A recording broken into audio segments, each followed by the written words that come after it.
So it's really important that you be nicer to yourselves, to you, to your family too, and to people around you. Yeah, you want to be nice, you want to feel good, but it's really important that you give yourself permission, to just feel good, because you deserve to feel good without jumping through any hoops that any other human has assigned. Because we promise you, there's no one non-physically that is assigning the hoops that you jump through. I'm going to be happy. I deserve it. I deserve to be happy. I deserve to be happy. Do you believe that? Once you know it, Esther remembers looking in the mirror at herself after she'd done something really bad. And she thought, I don't look the same now. Wish I could go back to that time before I did that really bad thing. And we say, you got to get over that, because when you look in the mirror, your inner being's looking back at you. There just isn't any of that. You've assigned the resistance that you carry around as guilt. You've assigned the resistance that you carry around as hate. Here's the reason. We want to give you your reason. You think you're right. Think about the last person that you really told off. Think about the last fit you threw this morning. Just think about the last fit you threw. And weren't you sure that your perspective was right? Weren't you defending a perspective? But what if everybody gets to be right? Because everyone is free to create. So start by saying, I was right. And they were too. Just start giving them the benefit of the doubt. Because when you give somebody the benefit of the doubt, you're the one that gets the benefit, right? So be nicer to yourself. Be nicer to yourself. Can you think of anything that you want to do, that on a day-to-day basis you want to do that you don't do? What are some of those things? Do you ever wish you could take a nap in the afternoon? Do you let yourself do that? Or is that just too lazy for you? Is that just something you should not do? Are you trying to honor some other criteria other than doing something that's nice for you? We're just taking your temperature, and we want to say to you, you're not even hardly very nice to yourselves. Hardly. In relationship to the way your inner being would treat you if your inner being was calling the shots about how you would behave. You know how your inner being would spend your day? Want to know? Your inner being would wake up and feel glad to be awake again. And then think, what's the most fun thing that I could do today? And then your inner being would do it. And you're thinking, I'd get fired. And your inner being would do it anyway. Because your inner being knows that when you're tuned in, tapped in, turned on, and when you care about your job, that you won't get fired. You'll get understanding. In other words, things can't go wrong for you. You don't believe this. You don't believe that nothing goes wrong for you when you're tuned in to source energy. But it doesn't. It's resistance that causes all of the things that feel like they're going wrong for you. This is worth thinking about. If I could do anything that I wanted to do, since I can do anything that I want to do, since I've already told through rockets of desire, my vortex, what those things are, and my inner being knows what they are and has already queued them all up, then what could I do now that would let a little more of it in? That's the question. How could I let a little more of what's already there in? So we're just going to ask you, do you believe that it's there in a vibrational form? Do you believe it? Like the seed in the ground that you can't see that will be a plant? So it's there.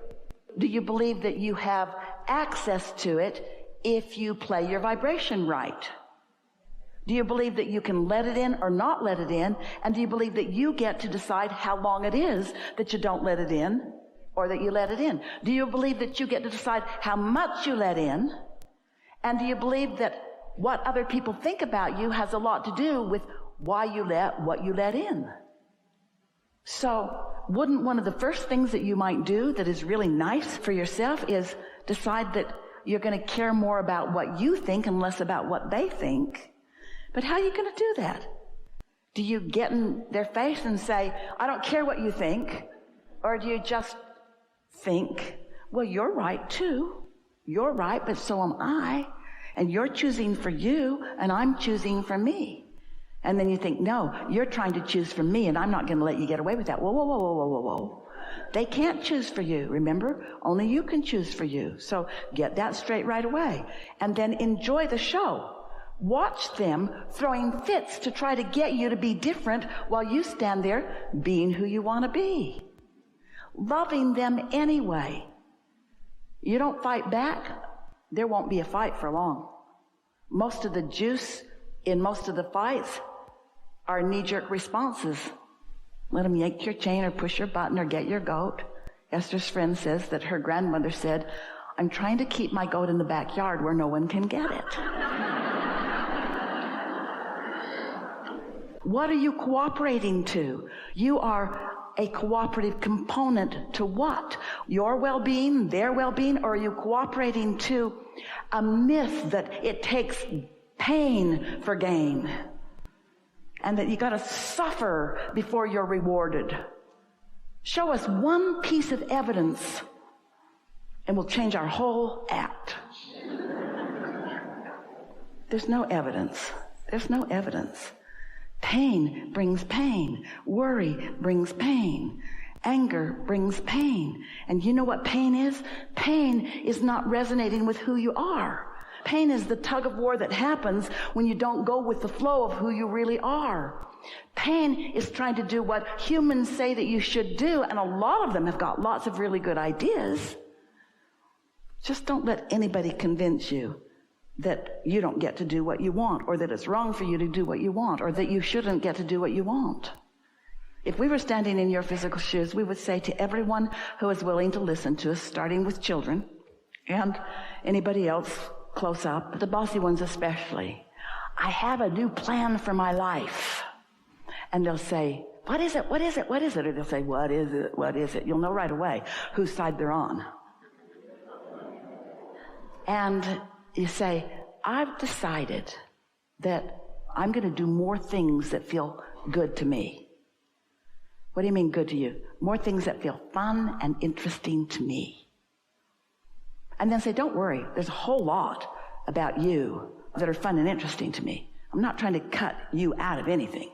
I'm just going to reorient myself just for a little while and look for things that feel good to me, because I heard somewhere that if I can do that just for a little while, it doesn't happen instantly, but if I can do that for 3 days, if I can do that for 3 days, if I can put myself first, oh, don't say that to them, they won't like that. If I can choose things that feel better to me for 3 days, that then I'll be stronger, I'll be surer, I'll be luckier, I'll have better timing, I'll see more wonderful things, I'll understand what you mean more clearly, the world will look better, the world will feel better, the world will be better. I'm going to give it 3 days. I'm going to put myself first for 3 days. What does that mean first? Me, not you? No, that's pushing against. Me and you. But I'm not going to leave me out for you. Me and you, co-creating, co-creating, co-creating. This isn't feeling exactly practical to a lot of you. Do any of you have jobs? Do you? Prepare your announcement.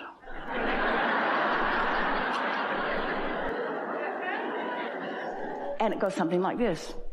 I love working here. Well, that's not really true. These are your exact words. I love working here. Well, really, that's not entirely true. I want to love working here. But I think I've been going about it a little off because I don't really love working here. And you know how I know? Every morning when I wake up, I don't want to come here. I don't want to do this, but I make myself come anyway. And I can't explain why. Oh yeah, money. I come for the money. I come for practical reasons, but I don't want to orient myself for practical reasons so much anymore. I want to orient myself for joyful reasons, for reasons of alignment, because I think that there's a flow of abundance that I'm pinching off by protecting this puny little stream that comes